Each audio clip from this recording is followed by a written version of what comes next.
Welcome to Conversations with the Pastor, the hippest show in the Pacific Northwest, where we talk about current events and things that matter to you. We're here every Wednesday at 6 p.m. Now listen, this is an interactive conversation. That means we need you to ask questions via Facebook or pastorconversations at the NBCF.org. Don't miss out.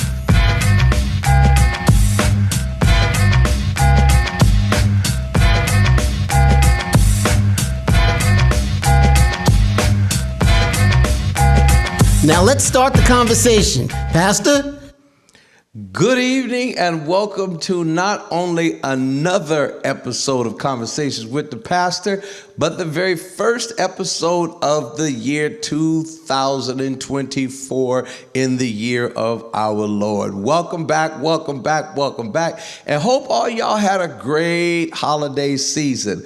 Moi had one of the best holiday seasons I have ever had. After a very trying year on many different levels, we ended on the upswing. We had a fabulous Thanksgiving Day season, a fabulous Christmas Day and time with family, and a fabulous New Year's that culminated with a musical chairs experience for the ages, where I showed everybody, don't try to cheat me in musical chairs because it may not turn out good for you. Even if you win, you're going to feel like you lost. Hey, it's just who I am. Pray my strength in the Lord. But welcome back, Carter. Welcome back to Conversations with the Pastor 2024, Wednesday, January the 10th.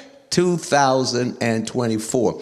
Now, this week, I'm going to dispense with my normal monologue about things that make you go, be back at you next week with that. But I want to dispense and get right into a very special episode that features a very special personality, someone who's special to me personally, but has become special in the conscience of the country nationally. Kevin, roll the tape. I think Felicia. I think Denzel Washington is her brother.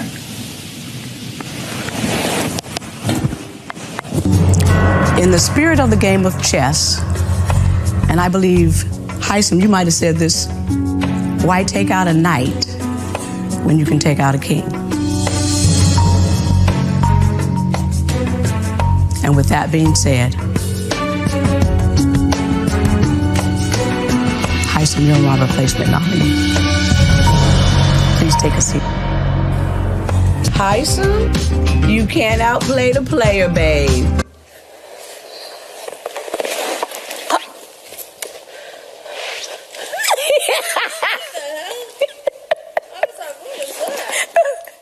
Me falling off the damn thing. Other people, but that's not what happened. I would love to talk to you privately.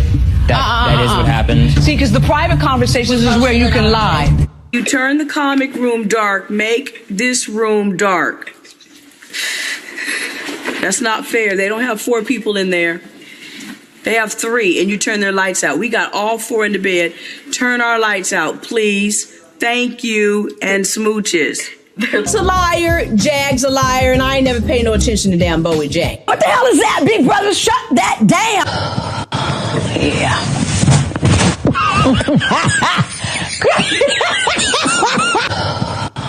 Yeah. Oh, you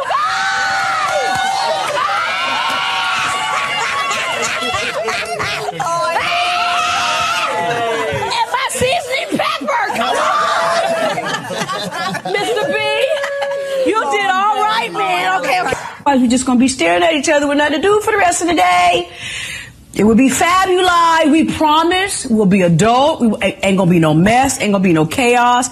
We can work this out. You're up first. Thank you. This week has been long and exhausting, and I have survived by the faith of a mustard seed.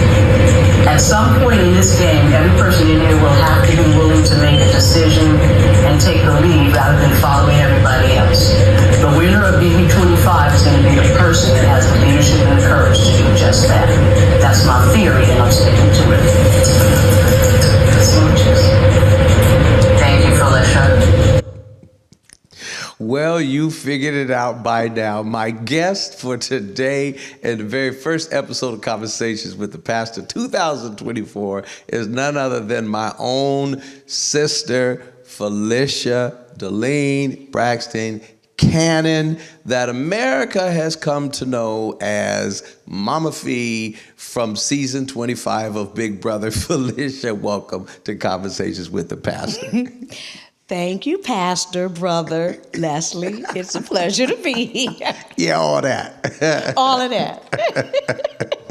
Well, welcome to the show. And when I start each week, I always ask every guest the same question, and that is, who is, and then you fill in the name of the guest. Because I believe I want to give everybody the courtesy of introducing themselves, so that my audience will get to know them the way they want to be known. So I'm going to extend to you the same courtesy. I know you have a boatload of pics that show various snapshots, moments in time in your life as it has unfolded, and we want to get to that, and perhaps you can even trigger that at whatever point. But who is Felicia Cannon / alias now Mame Fe? You know, that's a big question. Because I think I have a myriad of things that describe me. Mm-hmm. Most importantly, though, I love life. I think that really defines who I am, because I try to live life to the fullest. I love new challenges, new opportunities, meeting people, and I try to let God be my center in everything that I do. And I think if I stay focused on doing what is destined for me, and a lot of times you don't know in advance even what that is, but you just follow your spirit and let that lead you. Mm-hmm. I don't believe God lets you go astray. And with that, again, I just try to do right by people. Mm-hmm. I try to be my authentic self. And some people like that, and some people don't. But I try to stay living life through Felicia's lens, mm-hmm. the lens that I'm comfortable with. And with that, again, just a love for life, a love to have fun, a big voice, full of laughter, loving people. I really do just love people. And so engaging, meeting, accepting people for who they are and working with them based on who they are, that is what really has allowed me to live the life that I've lived, which has been, you know, I haven't done any, what I say, huge, great things, but enough to let me live a comfortable life, an enjoyable life. Okay. Let's put the personality in historical context. What are some of the benchmarks of your life as it is unfolded? And maybe you could put that on top of some of your photos that you have that kind of take you chronologically through the years. So you want them to roll the pictures, and then you just make some comments as they go. Yeah, we can do that. Let's do that. So, of course, this is me as a baby. And you can see even then, I kind of had a little sassiness to me with my legs stuck out and my hand up like, okay. This is me, Norman, and Leslie. Norman on the left, me in the middle, and Leslie on the right. And we were the Three Musketeers, even through growing up. Now, we have two other siblings, April and Heather, but we were my mother's first three kids born to her with our dad, Norman Braxton Senior, in Boston, and then eventually relocated back to Tacoma, where everybody that knows us from. And clearly the third child was the charm. That's what he says. This is me, you know, when I was born originally, I had a gap in my teeth, and that was my nickname growing up, Gap. Gap and Flipper. Gap because of the teeth and Flipper because of my laugh. Always hated that gap because I could put my tongue through it, and I hated the nickname. So when I got older, wore braces to get rid of that gap. But this is me in about third grade, showing me, again, with that smile, just being happy Felicia. This is probably our family when I'm about 18, 19. It's before I went in the military. Mama with her 5 kids. April on the top left, Leslie sitting down, me in the middle, my youngest sister Heather to the right of me, and Norman on the far right, sitting down. This is me as a cheerleader at Lincoln High School. Now, I want to say something here. This is probably when I first actually got a little bit of confidence that I didn't realize that I had buried beneath. I remember when I first told my brother that I was going to try out for cheerleader at Lincoln. He cracked up laughing, fell on the floor laughing like, really, Felicia, you think you're going to make cheerleader? And I said, you know what, just because you laughed at me and act like you didn't think I could do this, I'm going to try out and I'm going to make it. And guess what? As you can see, I'm wearing that cheerleader uniform. And my junior and senior year at Lincoln High School, I was a varsity cheerleader. But that's when I got my first little bit of, Felicia, if you put your mind to something, you can accomplish it. Now, there's 2 chocolate drops on that cheerleading picture. Yes. I was a junior that year, so which one of the chocolate drops was you? I'm the second one from the front, and that's Kerry Washington standing behind me. Who's the one in front of you? That's Ada Figuration.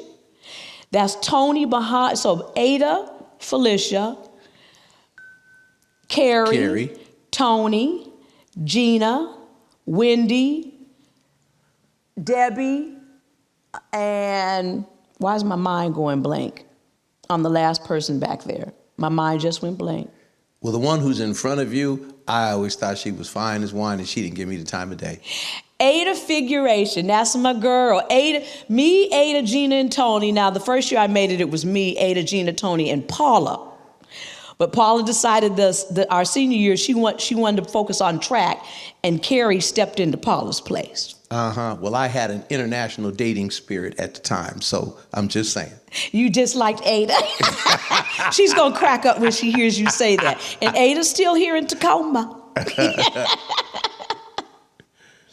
That was a picture that I took, actually, believe it or not, out at Fort Lewis at the Trade Club right before I went into the military. I was about 22 years old when that picture was taken.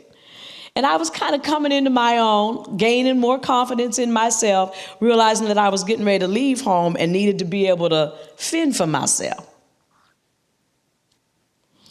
That's me as an Airman Basic in the United States Air Force. I went in October 27th, 1982. The likeness of you and Vashti and her intro picture in the Coast Guard that she recently took is striking. It is striking, isn't it? I saw her picture and said, oh my God, look at Vashti. That's so me back in 1982. This is me with 2 other young ladies. We were going through this training called Air-Based Ground Defense. I was one of the first female cops to go through this training. When I first went into the military, I decided I wanted to be a police officer. And the recruiter thought I was crazy, and they kept trying to talk me out of it. And I told them, no, if I couldn't go in guaranteed as a cop, I wasn't going in. And a lot of people asked me why I made that decision. And the real underlying reason why I wanted to be a cop is because I wanted to be able to defend myself. I wanted to be able to take care of myself because I had experienced domestic violence and I had watched my mom go through domestic violence. And I decided that I didn't want that to be my story. And I wanted to be able to learn how to shoot a gun and learn how to take care of Felicia. And so I was determined I was going to go in the military, become a cop, and be able to fend for myself. And that's exactly what I did. So if need be, you want to be ready to blow somebody's brains out. Absolutely. And I was a marksman with a 9mm gun, just so everybody know. Okay. So much for turn the other cheek. Let's turn the other. I wanted to turn the other cheek long as you were being nice to me. But the minute you stepped on my toe, I was going to stomp on yours. So this is Mama. You know, I was in the military 20 years, and I have to say, every assignment that I had, except for one, and I was relocated 9 times, Mama came to see me. This is me when I was over in Germany, back somewhere between 1986 to 1988. And we were over at Zweibrücken, Germany, and she came to visit me. And that's a picture. This is around that same time frame. This is by now I'm like a staff sergeant in the Air Force. I made staff the first time testing, and that was another enlightening experience when I started really seeing my leadership ability, because I had about 4.5 years in, and they made me a flight chief. Probably the youngest one on the flight, over about 20, 30 people, mostly men. And I had just put my staff sergeant stripe on, and they said, Felicia, you're going to be our day shift flight chief. And I was like, no. I don't want all that responsibility. I just want to come to work and do me. And they said, no, we believe that we see the leadership in you. We believe you have the ability. We're going to put you on day shift. That way, if anything happens, we'll be there to support you. But we believe you can do this, and you're going to become our flight chief. And they made me a flight chief as a one-day staff sergeant. I transitioned from being just an airman on the flight to putting on the stripe and becoming a flight chief for 20 to 30 people. And it was kind of a task, because all day, every day, the men on the team that didn't appreciate the fact that I kind of stepped over them and got that role, they let me know they didn't appreciate that. So every day it was a battle going into work, proving that I deserved to be there just as much as they did. This is probably about the time I was about 26 years old. That's the first time I've seen that one. Yeah, I had hair. A lot of it. People look at that and say, oh my God, Felicia. Yeah, I was about 26 years old. And you know, when you're in the military, most times people see you with your hair pulled back in a bun, a hat on, so they never really see you in your unfiltered self. And I remember the first time I went out to the club in Germany and I had my hair down, and everybody kept looking at me like, is that you, Felicia? Because they didn't see this softer side of Felicia. Because once I put my uniform on, put that holster on, and strapped on that gun, I became, my nickname used to be Jane Wayne, because it's like my persona changed as soon as I got in uniform. But when I stepped out of uniform and I was just being Felicia, this was Felicia. The smile came back. Okay, so anybody that knows me from 1988 till 2008, me and Poopy, Sonny, that was my Poopy. I had him for 19 years. And he was like a child to me. In fact, my mother said her first grandchild from me was Sonny. Everywhere I went, you saw Sonny. Everywhere I went in the military, Sonny went with me. So before Carissa Zeus, there was Felicia Sonny. There you go. Carissa, I had you beat all day. Me and Poopy, my Sonny. And this was probably another big highlight of my life. I had said when I was younger, I was never getting married. I could care less if I got married. And now I'll be honest, after I turned about 30, I was thinking, did I make the right decision in saying that? Because now here I am at 37 when me and Dwayne got married. And it was exciting. It was scary. I had been by myself for so long, I didn't really know what marriage looked like, what that meant. I had become very independent, very strong-willed. I always was. And me and Dwayne knew each other 4 months when we got married. 4 months. We got married originally, actually, and nobody knew this back then. We got married in Las Vegas in the Little White Chapel. And then that was July 20th. December 20th, I flew back to Washington from Guam. Dwayne met me here and in Bethlehem Baptist Church, where we grew up. That's where we got married and said our vows in front of our family and friends. But it was an experience. It was. Now, tell me y'all wasn't drunk in the chapel when you got married. Please say y'all wasn't drunk. No. Because most of the people get married in the chapel, they drunk, and then wake up the next day and say, what the hell did we just do? So please tell me y'all was sober. We were sober. It was something that we had talked about and we decided to do. And yeah, we were very sober. And I walked down the aisle. Sonny was my best man. Oh, God. And I walked down the aisle with him on a leash, and he witnessed us getting married. And 26 years later, me and Dwayne are still rolling. So when they said, who giveth this woman, Sonny barked. He barked. He said, now, I do. I got a question, because you guys got a big old picture of the whole wedding party on the wall in your house down in Kennesaw, Georgia. And I was in the wedding. I did a prayer. Y'all say I prayed too long, but I am not on the picture of the wedding party. And I wants to know, was it you or Dwayne that decided you wasn't gonna have me in the big bridal picture? Because every time I look at that picture, I get in my feelings. So which one of y'all decided I wasn't gonna be in the picture? You know, I can't even explain how that happened. I thought about that and said, why isn't Leslie in this picture? And I don't know if it's because we took so long, taking the pictures, you probably got tired and went in the back and sat down and got something to eat. Because I don't know how you disappeared out of that wedding picture. It wasn't intentional. It really wasn't. I'm like, didn't nobody say, hey, where's Leslie? Where's Leslie? I'm like, wow. Oh my God, I don't know how that happened. I honestly don't, because you should have been in the picture. Mm-hmm.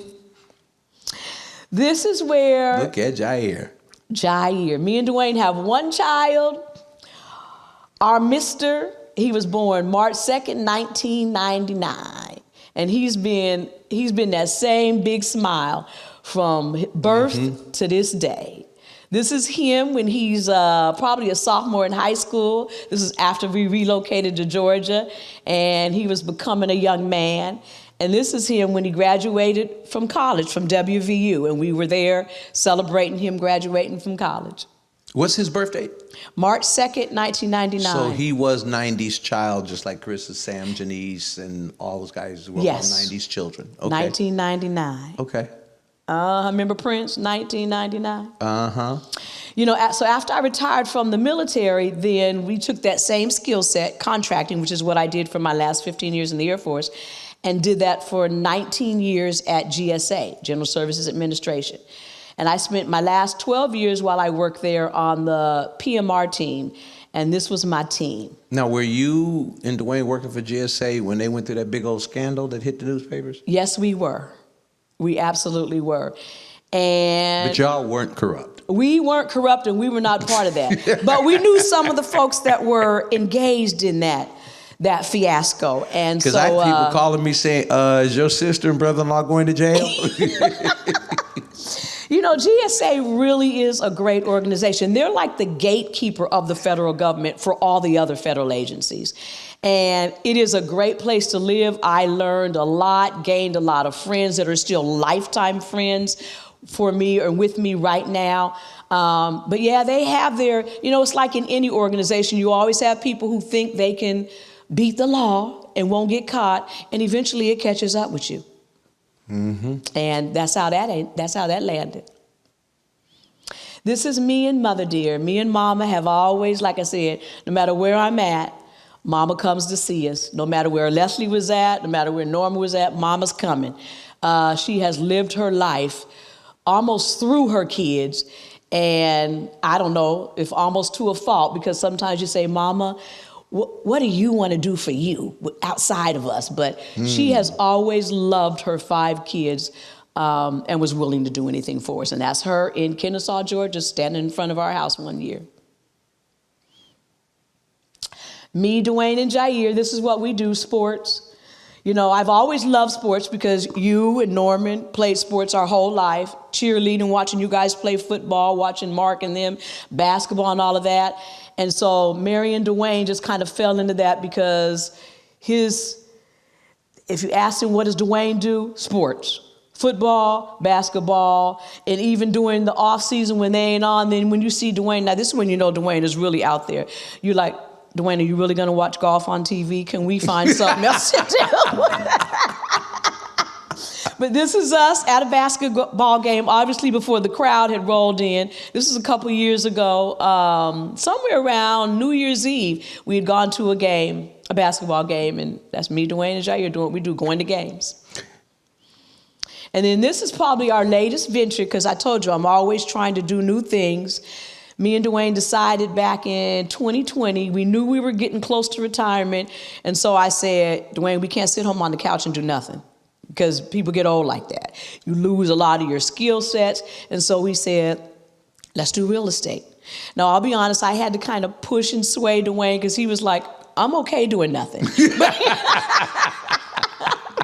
I thought that might be the case. Yeah. Yes. A lot of sports on TV. A lot of sports on TV. But I convinced him at a minimum to do this with me so that like when I went to do showings and that kind of stuff, he would always be in the house with me so I wouldn't have to go places and go into homes by myself, go places with people by myself. And so we've become a good team. Team Cannon. And I'm very proud of what we have accomplished thus far selling real estate with Berkshire Hathaway Home Services. That's our brokerage firm.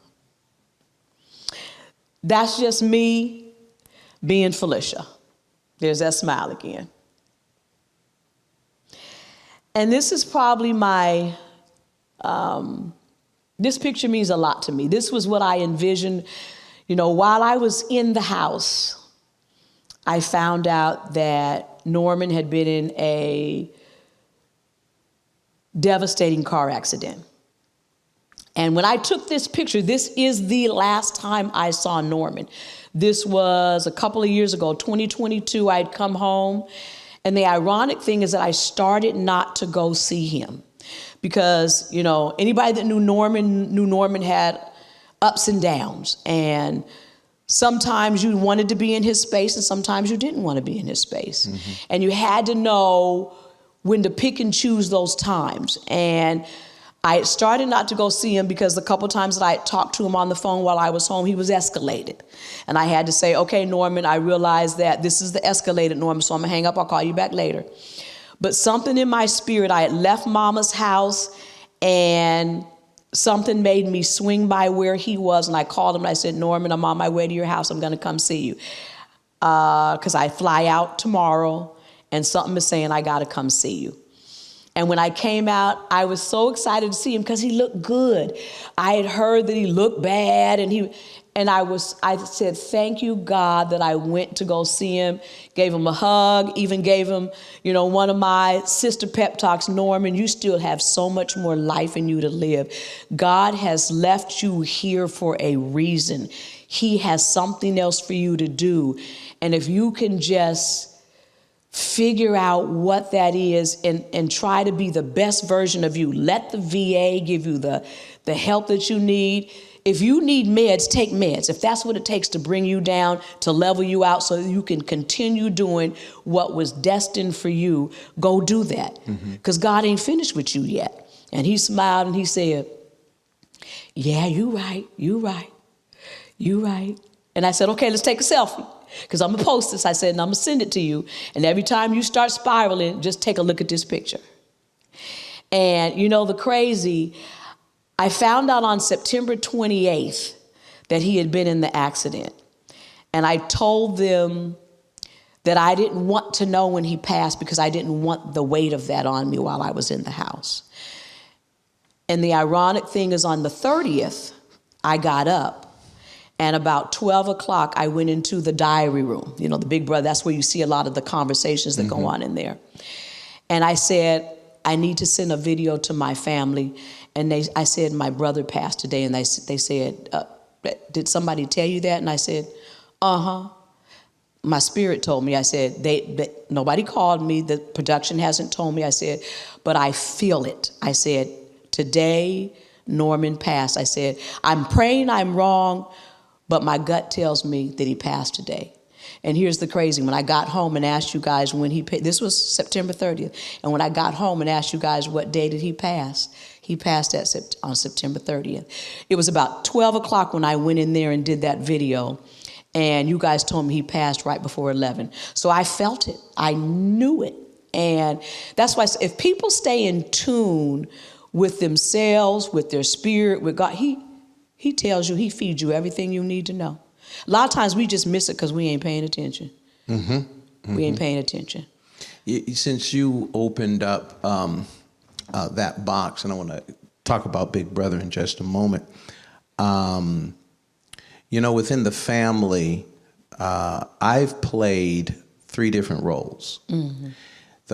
You mentioned earlier that, you know, there was 5 of us, but 3 of us were from Mama's first marriage, and we were the stair steps of Norman and Claudette Braxton. Norman 59, you 60, me 61. I was the baby of that group.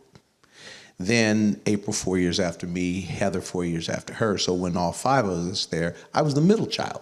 Mm-hmm. Then when Norman left the house and you left the house, then I was the older brother. Yes. I have played 3 different roles.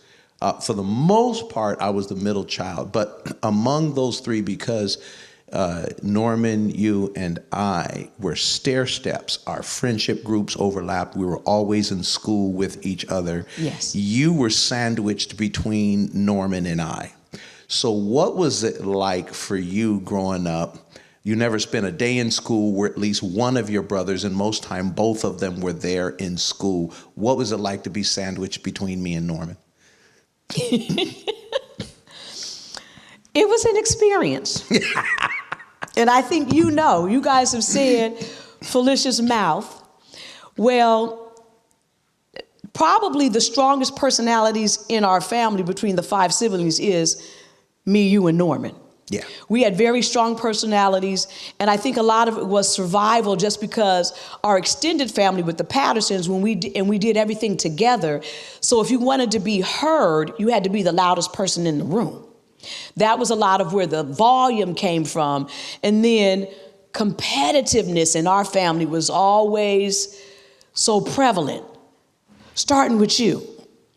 And so I'm the 3rd child. It couldn't have started with me. It may have reached its ultimate metastasization in me. Yes. But it didn't start with me. We were always so competitive in everything that we did when it came to playing, games, arguing, sports, arguing. And so being sandwiched between Norman and Leslie, now let's face it, I was 100 pounds soaking wet when I went into the military. So I knew I could never beat you guys. So the only way to survive was to try to show that I could hang with you. So I always, if you recall, you guys played football over at Peck Field, and I would always tell Mama, they won't let me play. And you guys would play tackle sometimes. And Mama would yell out the window, let Felicia play.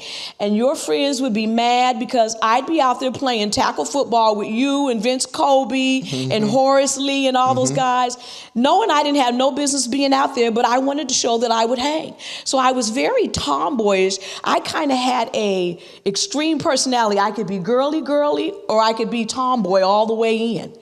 And when I needed to be able to show that I was just as strong as you guys, I would get out there and I would compete with you guys. Until you guys started beating me up too bad. Then I wanted to jump out and say, Mama, those guys are messing with me.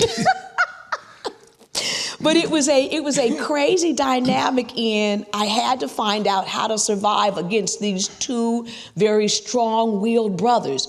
And you guys were always, it seemed like boxing, Muhammad Ali and Joe Frazier, like football. I think one of you guys liked the Pittsburgh Steelers, and one of you guys liked, I don't even remember what the other team was. Norman liked the Cowboys. I like the Redskins. Okay, Cowboys and Redskins. Norman liked the USC Trojans. I like Notre Dame. Norman liked Ali. I like Frazier. We competed even in the teams that we liked. In the never ever liked the same anything. So depending on who won and whatever they was watching or competing in, then the fight started. And then from the fight, then I was trying to always get in the middle and break up the fight. And the next thing you know, I'm part of the fight. And then the next thing you know, we on the phone. If Mama was working her swings and Mama, those guys are fighting. We breaking out windows. We tearing up furniture. We throwing knives and spoons and breaking body parts. We didn't know back then, but we had a crazy family dynamic. I think we knew back then. I believe in, the more I read on psychology, they talk about the genetic predisposition, that behavior really it's not the ultimate say on behavior, but it does influence. Yes. And I think this part goes back to our father, Norman Braxton Senior, because Ramon and I were talking to him the other day, and we were in the store, and he's so charming. But we also know his experience, he can go from literally deadly. Yes. That has been his life experience. He was one of the fiercest, most feared people, and he earned it. Yes. He could go all the way there. Yeah. Literally, and could be so charming and so soft. His voice is soft and well-spoken. And the Braxton personality is really on the extremes. Clinically, they call that bipolar because I think we're all different. To some degree, bipolar, we can be righteous and ratchet. We could be friendly and fierce. Yes. It's part of who we are. And in all of that, you didn't have the body mass, but it was the mouth. Yes. Mama would say, stop hitting your sister. And we say, Mama, find a way to shut her up. Absolutely. Yes. Our grandfather in junior high school hated you and your friends, you and Sonia and Kevin, because you guys were always laughing and cackling, and it drove him nuts. We were always in ninth grade, back in those days, Hunt Junior High, the yearbook, most likely to succeed, who we think is going to be an entrepreneur, who's going to be the top athlete, might go professional. Well, they also had a category, the biggest mouth. Mm-hmm. And I won biggest mouth, and I remember Mama was livid when she saw that in the yearbook. I thought it was funny. She wasn't impressed by that at all. And honestly, I didn't even realize at that time that people saw me as a big mouth. But I have learned over the years, and I'll say even right now, I've done job interviews, and in all the interviews that I've taken, they always seem to get around to a question, tell us a strength and tell us a weakness. And I have always said, ironically for me, it's one and the same, and it's my mouth. My mouth is my greatest strength because I can talk my way into anything. I can sell you probably anything. I can be very kind and charming, and I can get in the room pretty much with any audience, and I can stay in the room in the conversation. On the other end of the spectrum with that, I can cut you off at the knees with my mouth, and I could do harm with my mouth. And I've learned and probably been more conscientious of it, probably within the last 3 to 5 years, honestly, trying to control the negative spin on what I say. And it's a hard task for Felicia. And I find myself consciously and subconsciously and even out loud saying, shut up, Felicia, don't say nothing. I've learned to filter myself more, where I don't necessarily say what's on the tip of my tongue that I want to come out, because I realize it's not going to prove anything positive to have it come out. Yeah, I'm looking at my brother-in-law Dwayne sitting out there, and he'll probably chuckle. I remember when y'all got married, and of course I had just met Dwayne because, as you said, you'd only known him 4 months, and you were clearly a bridezilla. I had to apologize to Reverend Rose for how you were behaving during rehearsal. But I said to Dwayne, I said, man, I love my sister. I want her to be happy. But knowing what your mouth was like, I said, but man, are you sure? He was a stranger, but I just had empathy on the stranger. I'm like, do you know what you getting into? He did ask him that, and I don't know that Dwayne truly knew what he was getting into. And I have to say, still to this day, I have to manage me. Again, you have to know your strengths and your weaknesses, and they become weaknesses when you don't know how to manage the strength. Yes.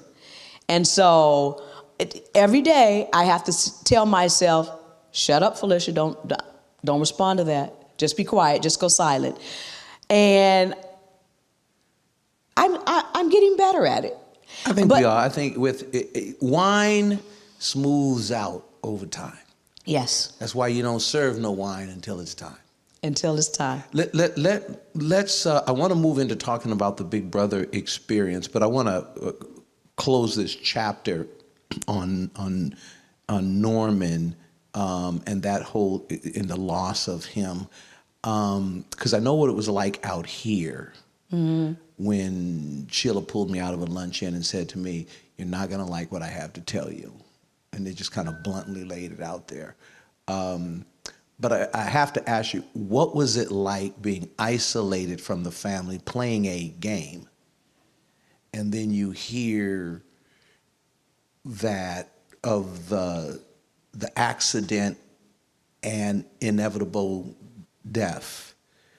of one of your two closest siblings, and to not be able to be a part of the family reaction to that, and to be isolated in a very artificial environment. I can't wrap my mind around what that must have been like.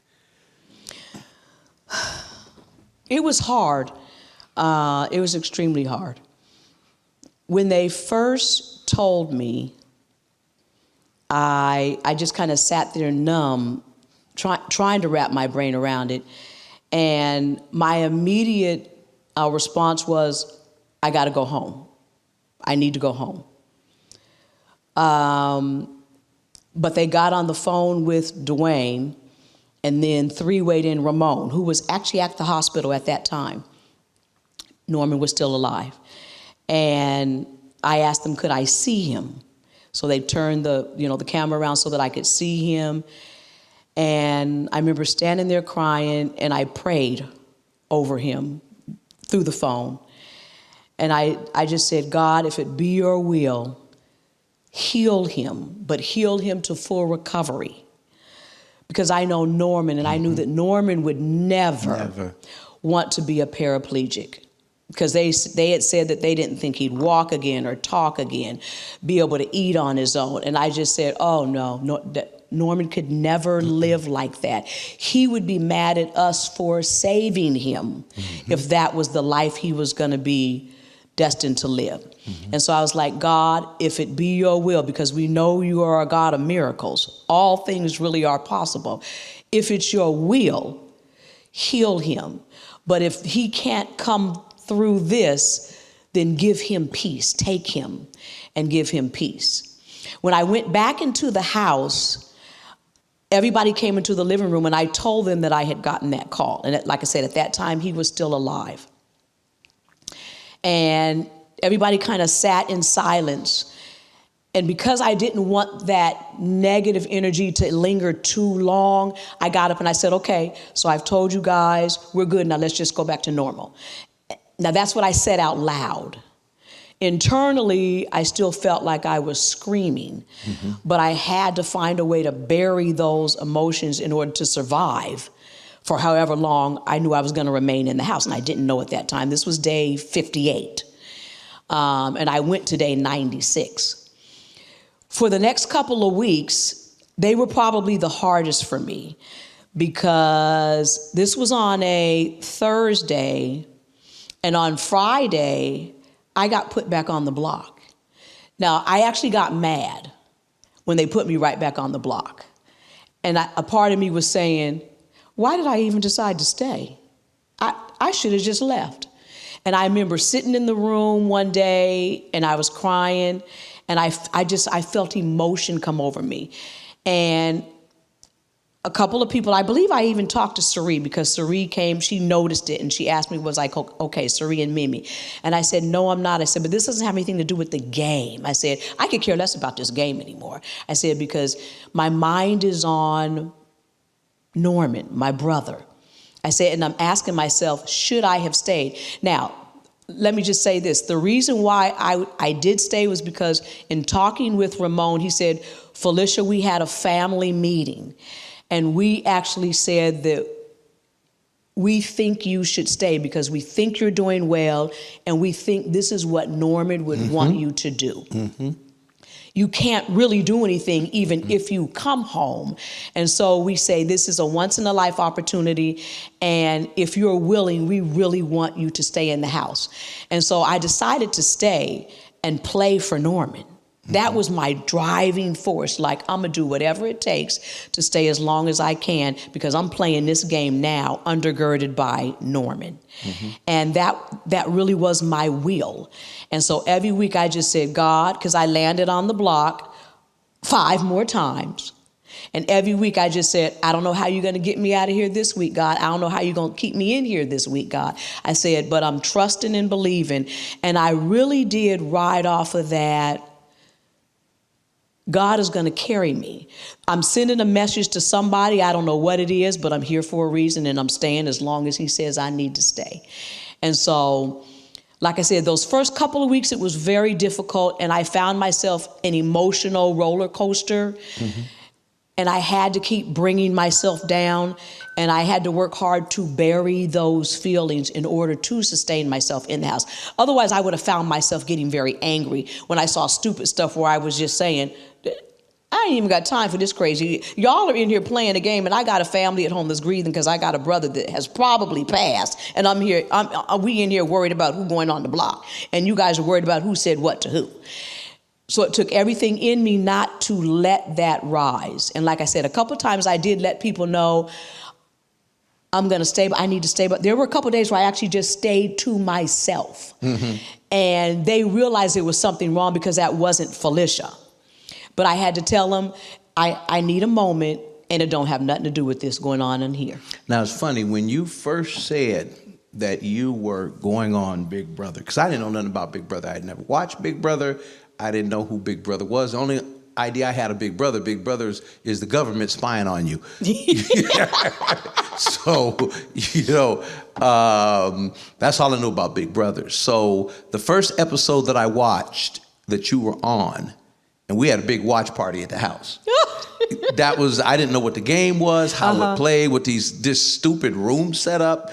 I was like, how in the world is she going to survive in all these colors and stuff? That would drive me crazy. But when you first told me about it, I started laughing. And I remember Sheila, Carissa, and I casting bets on how long it would take for you to go off on somebody. We talked about that mouth again. I said, ain't no way in the world Felicia gonna put in a house full of strangers and somebody say something stupid to her and she not go off. I said, first time somebody say something stupid to her, it's gonna be 5, 4, 3, 2.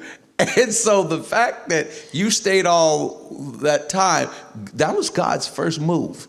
So tell me about the Big Brother experience. What made you want to be a part of that in the first place, and where did this Mame Fe persona come from? And the whole mustard seed thing, unless it was a kind of organic outgrowth of the experience of loss layered over by constantly, more than anyone in the show's history, being put on the block. So where did the desire, the ridiculous idea of being on Big Brother come from in the first place? And how did you become Mame Fe? So I have watched Big Brother since 2000. 24 years. 24 years. Is that the first season? That was the first season. Never missed an episode. And we were just, me and Dwayne were fans of the show. Always watched it. Always sitting there trying to predict who would win, who was going to last. So that was y'all's soap opera? That was like our soap opera. So I knew the ins and outs of the show. Now, I'll be honest and say we had never watched live feeds. We had just always watched the show, but still understood the dynamics of the show. And so I had said to myself, when I retire, I'm gonna apply for Big Brother, because Big Brother is a people game. It's a relationship building game. And I said, I can do people. I can do relationship. And you live in a house. So unlike the other show that they have, Survivor, where you're outside with all the influences of the weather and starving and all of that, you're in the house, you get to cook, you get to eat. You just have to be able to manage people and relationships. So I'm like, this is what I'm good at.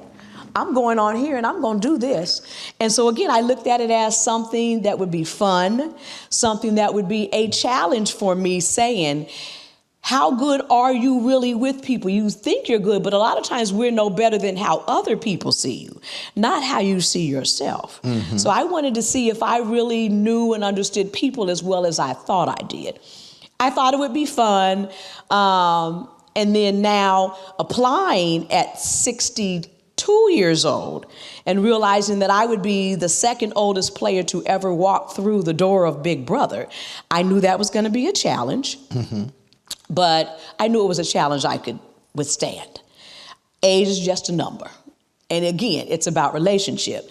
So I knew going in, I needed to create a persona of, you're an older person. That's going to be a negative going in for younger people, because the older people are usually voted off within the first couple of weeks. So I knew I wanted to go in and create a dynamic that would want them to keep me in the house. That's where the cooking came in. because I knew they controlled the food. Food was only brought in once a week.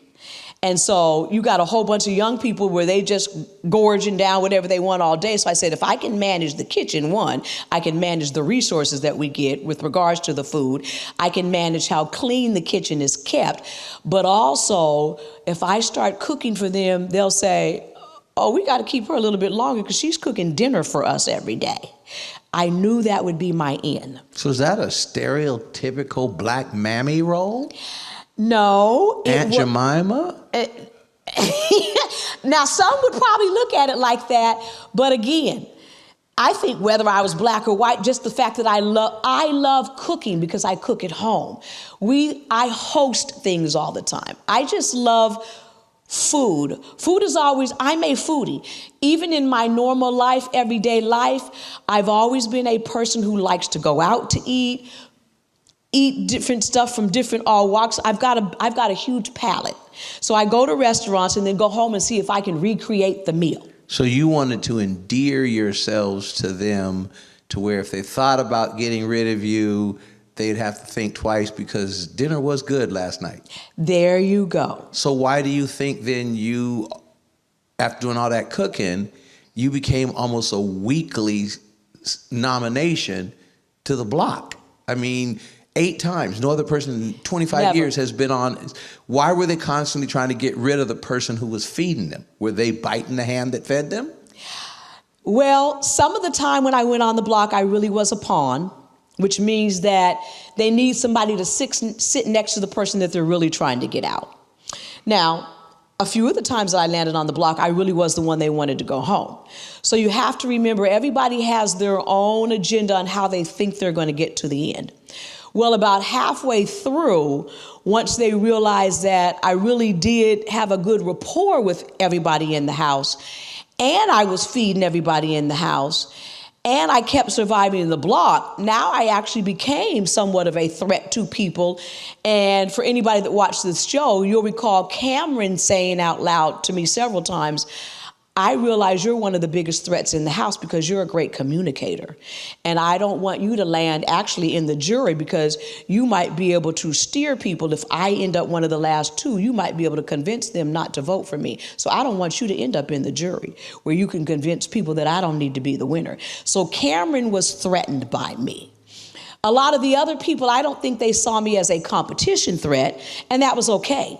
I knew they didn't see me as a competition threat, which meant I had more longevity in the house. So that, again, was part of my strategy, even though I'm not going to say I didn't want to win. But I knew as long as I wasn't winning a whole lot competition-wise, they still felt like we can keep her a little bit longer because she's still cooking. She's still helping us keep the house clean. Now, there were times where I just got up some days and looked in the kitchen and said, oh, heck no. That ain't what you said. That ain't what I said. But y'all know what I said. And I said, okay, they done went a little bit far, and I am not playing the Hebrew slave today. I'm going to go sit on the couch until they clean up. And I would let them know when y'all go up in there and clean the kitchen, I'll start cooking dinner. So they wanted dinner, they'd go clean the kitchen. So on days where I got irritated and I felt a little bit like they might be trying to take advantage of me and seeing me as a Aunt Jemima or something, it's like, no, not today. And there might be times where I went 2 or 3 days and I wouldn't cook just to let them know, no, y'all don't get to do me like that. So I still got to decide if and when I wanted to cook. Now, we got a couple of questions coming in from our online audience. Excellent. I do want to say we watched all the feeds, and they had a game, Cameron and the other guy who had a game talking about you guys throwing coins in a little pail. And they said, Mame Fe, the best cook. And Cameron just put the coin in. He didn't even throw it in. He said, hands down.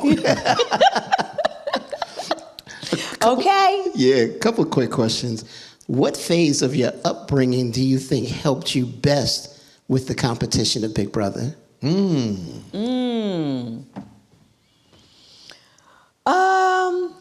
Again, I think just the dynamic of being raised with five of us siblings together, and always, having to share and maneuver and work through sharing space and sharing resources.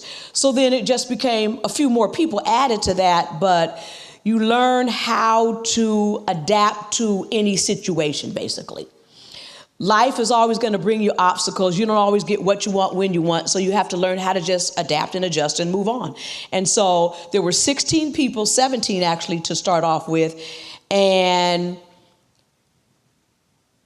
even though at home, your siblings, on the show, you're with strangers, but you still have to figure out how to maneuver with all these different personalities where you tiptoe around people and their agendas, where you become friends with them enough to get them to trust you, but at the same time knowing that at some point in time, you're going to have to cut them off at the knees.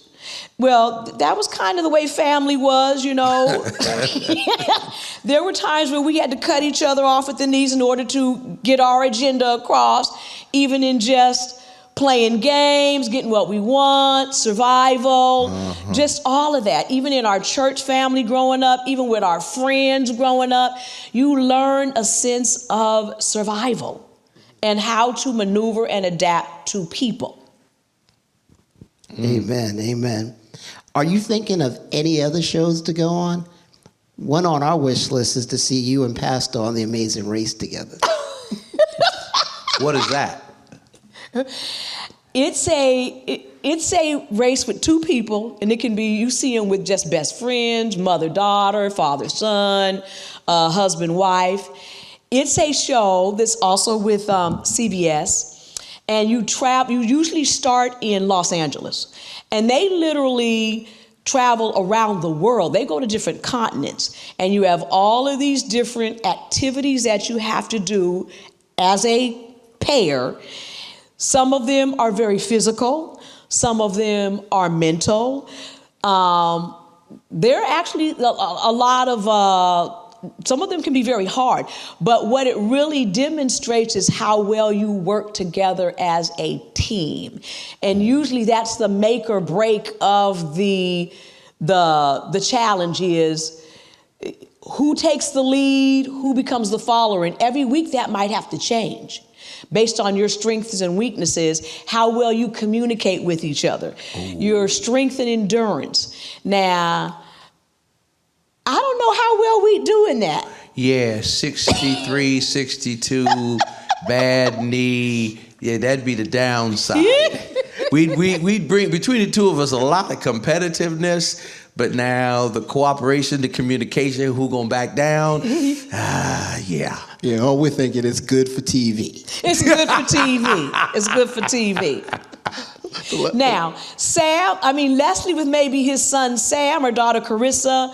I even said, I think like Dwayne and Jair, because I think it would behoove you at this point in life to have a more senior person with the younger person. So when you do a lot of the physical things, you can throw the young person out there to do stuff that might be a little bit more physical. Mm-hmm. And then when it comes to the mental and the strategist, that's when we kick in and say, no, here's how we need to play this out. And you need complementary, not conflicting personalities. You need somebody who kind of laid back, somebody who's a bull in a china shop. They can balance off, and because sometimes you need Superman, sometimes you need Clark Kent. There you go. But Superman and the Hulk together, that's just tearing up the town. Tearing up the town. You need Batman and Robin. Batman was always leading and Robin was always following. They knew they roles. Yeah, Green Hornet and Kato. Yeah. Again, good TV. But now I'll tell you, I'm considering thinking about, and I'm just throwing this out there in the atmosphere, I'm considering applying for the Trader and the Circle. Either one of those, I believe I could go on and I could probably play a good game and get to the end. Yeah, you'd be good on the Circle, definitely. The Circle. Definitely. I'm planning on starting a TV show called Musical Chairs. No holds barred. You're going to have the ambulance out here every time you guys play. Musical Chairs, a contact sport. Right. Amen. Full gear. The last question touches on a little thing that Pastor just talked. You talked about how important your faith was in surviving BB25. Why did you choose the mustard seed parable?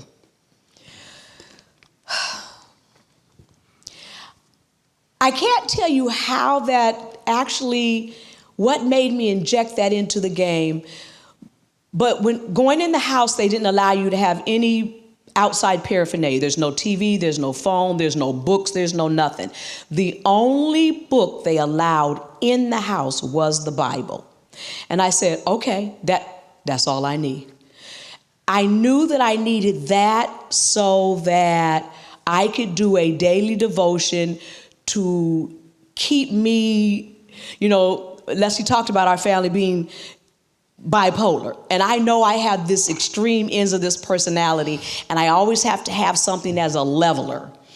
And being able to do a daily devotion and read the scripture, it brings me down. It settles me. And I went in trusting that if I could just stay in the Word every day, I'd be okay. I knew that I couldn't do like a daily devotional study book or anything like that, so I had to just work off just straight scripture, and that was okay. So 2 weeks before you go in the house, you're sequestered. And the book that I read, I got up every day, and I read in there, you're sitting in there, no TV, no phone, and I read chapters. So I read half the Old Testament while I was actually sequestered. And by then, now my routine is just, you got to stay with this, Felicia. This is balancing you. This is leveling you. And I just said, God was speaking to me then saying, if you just stay in my word, I'm going to give you everything that you need. And while I was reading, I came across, I would read part of the Old Testament, and then I would go to, part of the New Testament by chapters, and then I would just jump around in the Old Testament. And somewhere in that 2-week sequester, I came across that scripture, the faith of a mustard seed. Mm-hmm. And that was that's in the Matthew, Mark, Luke, and John, where in each one of those, they bring it in a different way. But it just says, if you just trust and believe in God, and you have the faith of a mustard seed, everything that you need, He will provide to you. And I just felt like when I got in that house that first day, and I landed as one of the 4 nominees, my heart sunk, because I thought, now I done dreamt about this for 24 years. I done walked through the door, and now I done lost my competition on the first day, and I'm one of the 4 nominees. And now I'm one of the 2 on the block. Now I'm like, come on, God. I know you didn't bring me this far for me to walk out the door on day 1. Well, it would have been day 7. And so I said, so I'm trusting and believing. I went back to that scripture. Something kept taking me back to that scripture and just said, I'm going to trust and believe. Felicia, you just have faith, and God's going to do the rest. And that became my mantra the rest of the time that I was in the house. Wow. Well, I remember that first episode where you were nominated and on the block, and all I kept saying is that my sister can't go home the first week. It just can't. So what a journey. After all is said and done, you've gone through that at 25, the 25th year. How has it impacted, is it impacting your real estate business that you and Dwayne are doing? What are the enterprises that are new opportunities that are coming? Because I'm sure it's ongoing. How has the Big Brother experience reshaped your thoughts about you and Dwayne's retirement? And what does he have to say about all this? I was actually really worried about, what's Dwayne going to think when I come out? And I have to say, Dwayne has been fabulous. He has sat there, Dwayne is a gadgets person. He's gotten me stuff for me to do the podcast and the camera stuff and so a lot really has come out of this. You asked me, how did Mame Fe come about? So again, going in and being the senior person, and believe it or not, Jared, who was in there with his mom, Sari, on day 1, he said, well, I feel a little bit uncomfortable calling you Felicia because you could be my mom. Now, little did I know Sari was his mom. He said, so I feel like I got to call you something else. He said, Mama Felicia, Mame Fe. And I said, whatever works for you. He said, okay, well, I'm going to start calling you Mame Fe. And from there, everybody in the house started calling me Mame Fe, and it just became my name. I am, in fact, wearing a Mame Fe t-shirt here. In fact, let me model it. Mame Fe, faith of a mustard seed. Now, don't think when you put your t-shirt on, it's going to look as good on you as mine does on me, because that's just me. Okay, you can't have me, but you can have a t-shirt. So he crazy.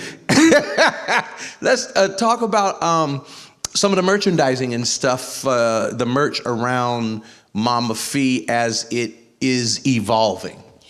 Mame Fe is evolving. Whether I go in the mall or the grocery store, the airport, wherever we go, every single day I have to say, since I've come out of that house, no matter where I go, somebody comes up to me and they'll say, are you Mame Fe? Is your name Felicia? And I just say, yes. And they'll say, oh my God. And so I realized that being my authentic self. So here I'm going to go back to something else. You know, a lot of people said, how did you feel being in the house playing the role that you played while you were in there? And I said, well, here's what people need to know. Anybody who didn't know me doesn't know this, but anybody that knows me, genuinely knows me, knows that everything you saw in there was Felicia being Felicia. Mm-hmm. I just said I can't go in playing a role because I can't keep up a role. I don't want to have to keep up a role. Mm-hmm. So I'm just going to do me.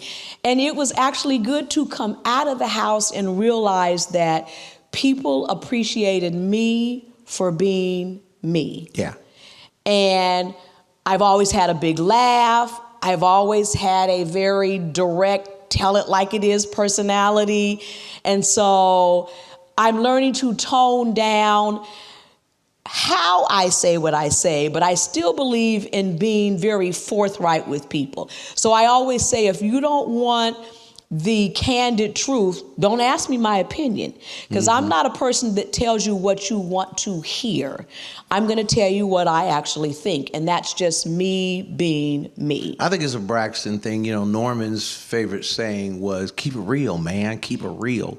And I think anybody who experiences Leslie David Braxton in the pulpit, if you know me outside the pulpit, you say he actually has the audacity to be himself in the pulpit. Whether you love it or loathe it, it's me. There you go. And so I think that's just a Braxton thing that we don't put on air. We are who we are. Love it or leave it, but you're going to get what you get. But back to your merch and your merchandise and the things that, because with our remaining few moments, I want you to talk about what Mame Fe's got going on and how people can get at it and represent the brand. So you saw Pastor Braxton with the t-shirt on. We've got hoodies, Mame Fe, and here it's got a faith of a mustard seed. Let me hold that up for you. I'll let you hold that up. And so we're getting ready to stand up an online store, and you'll be able to go to the store. It is mama-fe.com. Within the next week, the store will go live, and we're going to have sweatshirts and hoodies and t-shirts. We're going to move the insignia. The logo is the M with the hand, and that's that hand representing me always doing that faith of a mustard seed. That will be on everything. But I'm also going to have items where it might say, come on, God. It might say smooches. It might say, now you just said something. You know, all the things that I've always said. The Felicia-isms. You know, all my nieces and nephews say, Ani, I don't think anybody has more isms than you. And I say, what isms? You know, all the stuff you say all the time. So they have always laughed at the sky is the limit. Do you? It's just things that I've always said in my everyday walk and talk. And so all that paraphernalia will be on sale on our store within the next week, and I'll go on Instagram and YouTube and TikTok and post where all those things are going to be. If you look at the screen now, you can see all our different outlets and venues. I believe our real estate business is going to grow. I had somebody call me just this past week, and he said, I'm looking for a house. I'm going to be moving to the Atlanta area. He said, now let me just start off by saying, I watched you on Big Brother, and I just loved you. He said, and I was talking to one of my friends. He said, well, if you need a realtor, you got to go get Mame Fe. And he said, oh, my God, absolutely. And so I'm hoping that with that, people will say, oh, yeah, let me use. So, again, if you move into the Atlanta metro area, look up Team Cannon, Mame Fe. We here to give you the real tea. I'm going to ask Kevin to get, okay, it's up there already. For my old schoolers out there who are trying to write it down, pick up your phone, take a picture of the screen. Right. Take a picture of the screen. You'll have all the info. I'm just trying to help my old schoolers out because I can see them with a pencil and a piece of paper right now trying to write real fast. He just said something because I've learned in the last couple of years, stop trying to write, Felicia. Just take a picture of it on your phone. It'll be there forever. Yes. And just to help them out also, they could also hit pause at this moment and rewind the tape and they'll get it. Okay. But what's in store, I don't know. I'm just kind of taking it one day at a time, following God's lead. But here's what I want to leave people with. I always believe in being the best version of yourself all day, every day. Now, we don't always achieve that. There are days where people just catch us on the bad side of that bipolarism, and you have to recover. But it's as New Beginnings says, God is always ready to start over. So tomorrow is a new day. You wake up and you say, okay, today I get to start over and show the best version of myself. I'll say to anybody, don't live your life through somebody else's lens. Live your life through your lens. If you become okay with you, if you love you, you will see that people will quickly resonate to who you are. And for those who don't, then get out the room with them. Everybody ain't gonna like you or love you, and you cannot worry about that. But you can't live your life trying to make everybody else happy because you will be miserable. Make yourself happy, be okay with you, and you'd be surprised how everybody else will resonate with you. I think that's a perfect place to stop right there. Yeah. I want to thank Felicia Deline Braxton Cannon, my big sister, and to the world now, Mame Fe, for coming on and allowing us to start off 2024 episodes of Conversations with the Pastor with a bang. There you go. Bam! With a bang. Join us next week as we will have as our special guest, Assistant Police Chief for the City of Bellevue, Constance Slappy, the first African-American female to be in that position, who's serving under the African-American police chief in the city of Bellevue. That's not known for black leadership in that city. It's known for black folks being stopped by the police in that city. So God is doing some amazing things, but Assistant Police Chief Constance Slappy will be here next Wednesday, January the 17th, for another exciting and insightful and informative interview. So until then, as we say to you every week, take care of your health, take care of your finances, take care of your relationships, your family, and adhere to the words of the prophet Don Cornelius in the R&B appendix to the Bible right after Revelations, where he says, peace and love. Thank you for joining Conversations with the Pastor here every Wednesday at 6 p.m. You can also join us for worship service on Sundays at 9:30 a.m. See you next week. Church, for all middle and high schoolers and their parents, let's get better together. The 2024 Parent Survey will be online at the NBCF.org on January the 1st, 2024. Listen, we want your responses so we can get better in serving our children today. Watch out for it. For more information, email students at the NBCF.org. We are overly excited about all the things happening in 2024, but we have a few things you need to add to your calendar. January 15th, with Evergreen Association, we'll have a big celebration only noted for a king, Martin Luther King. We'll be celebrating Martin Luther King Jr.'s birthday at 7 p.m. with Reverend Dr. Joseph Evans, endowed chair for Berkeley School of Theology. It plans to be exciting. But you cannot understand the kingdom of heaven unless you understand that the cross itself is treasure hidden in the field. For they hung him up high and they stretched him out wide. He died until the sun refused to shine. Died until my low self-esteem died. My God, the treasure in the field died until death itself died. But early Sunday morning, with all power in his hand, that treasure that was hidden in the field was raised from the dead. And so the kingdom of heaven is like the treasure hidden in the field. You see, you don't want to miss the words of Reverend Dr. Joseph Evans on January the 15th at 7 p.m. on MLK Day here at New Beginnings. On January 20th, we're having the annual leadership retreat. All church leaders are required to attend. We'll be discussing the business of the church, and you don't want to miss it. Don't forget to check the website for the next vaccination clinic. Don't forget Mixed Fix on Saturday mornings here at New Beginnings. Don't forget Church School on 2nd, 4th, and 5th Sundays. Don't forget Fresh on 4th Sundays. Don't forget, just don't forget.